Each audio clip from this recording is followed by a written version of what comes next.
Hello, preschoolers. Today I'm excited to read one of my very favorite books, and it's usually a class favorite too. So if you haven't read this book, I guarantee you're sure to love it. It's called The Seven Chinese Sisters. It's written by Kathy Tucker, and it's illustrated by Grace Lin. The characters in this book are all sisters, and though they may look alike on the outside, they are quite different on the inside, and you will see. The Seven Chinese Sisters.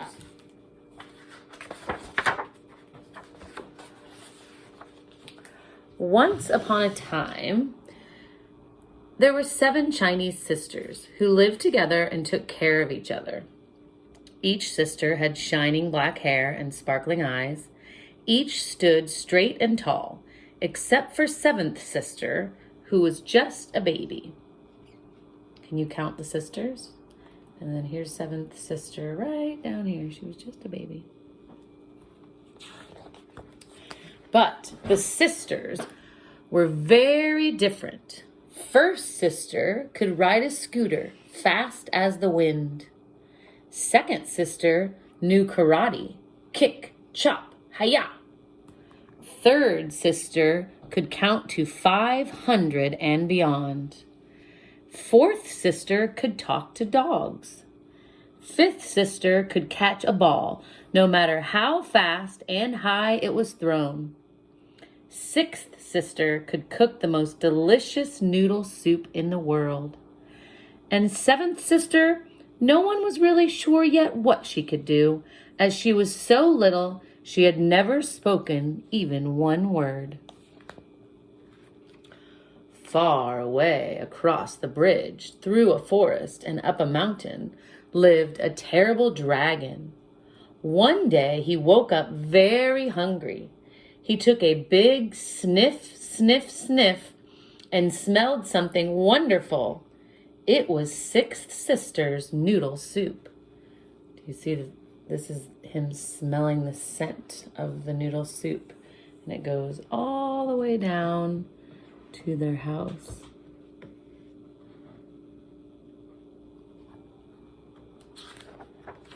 Down the mountain, over the forest, and across the bridge flew the dragon, straight to the 7th sister's house.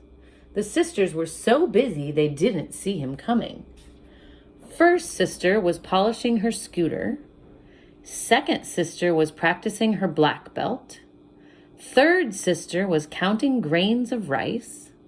Fourth sister was talking to a stray beagle. Fifth sister was throwing a ball up a mile or so and catching it. Sixth sister had just stepped into the pantry to get some more noodles. And 7th sister was crawling around on the kitchen floor.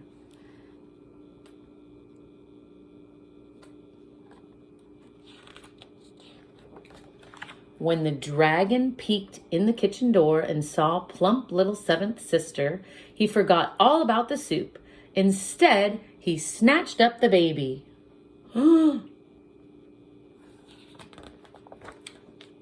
Then he flew back over the bridge and forest, up the mountain, and into his cave. But as soon as the dragon set 7th sister down, he was just going to get some salt. She said her first word ever, and it was an excellent word. It was, help! The 6 sisters had just started to look for 7th sister when they heard her call. Right away, they knew it was her voice. 7th sister's in trouble, cried first sister, leaping on her scooter. We must save her. The other sisters hung on behind. Pulled by first sister, who was strong as well as fast, the sisters sped across the bridge. Beyond was the deep forest, filled with many trees. So many, 3rd sister counted them by twos. Now 7th sister's cries were louder. The sisters headed up the mountain and soon reached the dragon's cave. Help! Help! Help! They could smell smoke and hear the most awful roars. 4th sister listened carefully. Dragons do not talk exactly like dogs, but still she could understand a little. The dragon was roaring, "There's no use calling for help. You're going to be my supper." And suddenly, seventh sister shouted her second word ever, which was, "No!" "Bow wow rough!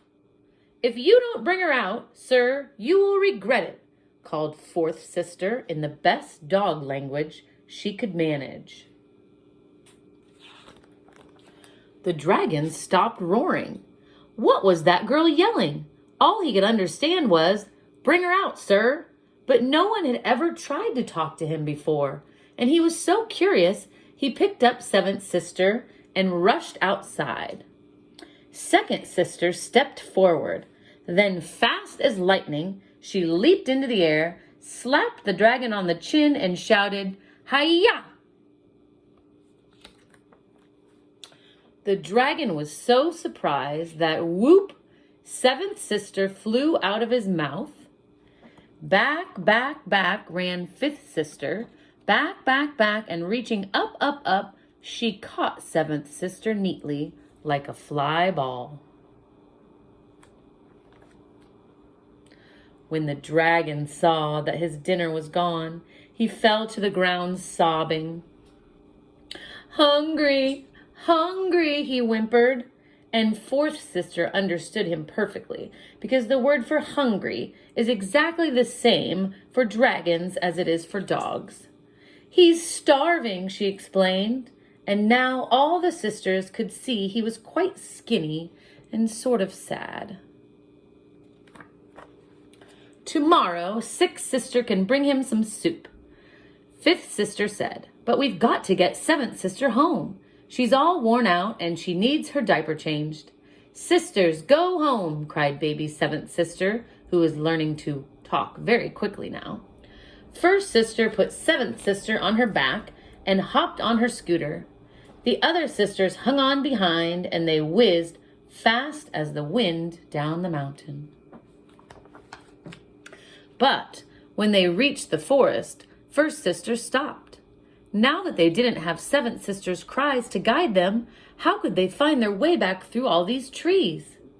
"Don't worry," said third sister. "I counted the trees when we came. We must go past 500. And so when third sister had counted 500 trees by twos, the seven sisters came to the bridge.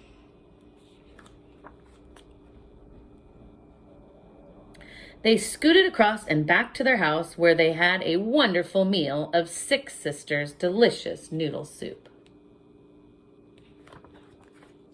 And what did seventh sister do when she grew tall?